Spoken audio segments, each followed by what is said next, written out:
जिस हिसाब से देश में पत्रकारों पर हमले होते चले आ रहे हैं, अब भारत की स्थिति यहाँ तक आ पहुंची है कि भ्रष्टाचार बचाने से पहले पत्रकार बचाने होंगे। वैसे पहले कभी ये उम्मीद नहीं की गई होगी कि लोकतंत्र के चौथे स्तंभ पर ऐसी स्थिति आ पहुंचेगी, लेकिन हम सब भूल जाते हैं मोदी है तो सब कुछ मुमकिन है। 2025 की फ्री स्पीच कलेक्टिव की रिपोर्ट बताती है कि देश भर में कुल 14,875 मामले पत्रकार उत्पीड़न के दर्ज हुए। 8 से 9 पत्रकारों की हत्याएं हुई और 33 पत्रकारों पर सीधा मामले दर्ज किए गए। 40 से अधिक मामलों में हिंसक मामले सामने आए। मैं तो कहूँगा ये फ्री स्पीच कलेक्टिव की रिपोर्ट नहीं है, ये लोकतंत्र के पोस्टमार्टम की रिपोर्ट है। आज पत्रकारों द्वारा जरा से भी तीखे सवाल पूछ लेने के बाद या फिर किसी मामले को एक्सपोज कर देने के बाद मुझे क्या आप सभी लोगों को भी लगता होगा पत्रकार अभी जिंदा होगा या फिर नहीं। ऐसे विचार इसीलिए आते हैं क्योंकि हम सभी लोगों ने एग्जाम्पल देख रखे हैं। जिस तरह से मुकेश चंद्राकर से लेकर अभी 5 जनवरी की रात को त्रिपुरा की राजधानी अगरतला में 2 आदिवासी पत्रकारों समीर देव वर्मा और जिमी देव वर्मा पर क्रूर हमला हुआ।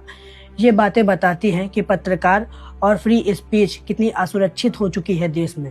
इस कड़ी का सबसे ज्यादा हाईलाइटेड मामला विकास साहू के साथ हुआ। ये भी एक बाहुबली डोमिनेशन का उदाहरण है। विकास साहू झारखंड के गढ़वा में एक स्थानीय मूजो जर्नलिस्ट हैं और यूट्यूब पर काम करते हैं।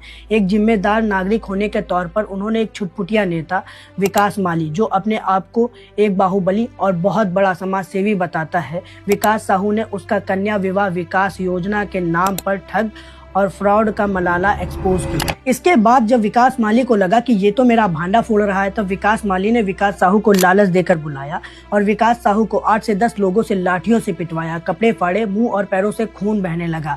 तब विकास साहू ने इस लड़ाई से हटकर अपनी जान बचाकर 6 से 7 किलोमीटर पैदल दौड़कर पुलिस थाने पहुंचे।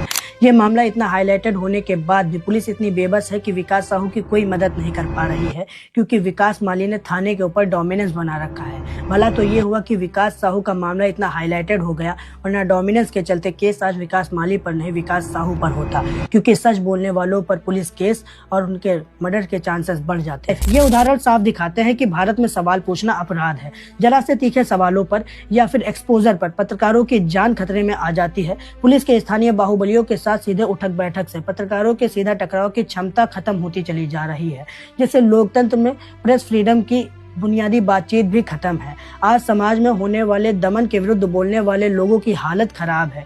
देश की इकोनॉमी बढ़ाने का साधन शराब है। भारत की हालत एकदम बेकार है। रेपिस्टों के गलों में हार है, फिर भी अंधभक्त कहते हैं देखो कितनी अच्छी सरकार है। मैं तो फिर भी कहूंगा कि ऐसी जिंदगी जीने पर धिक्कार है।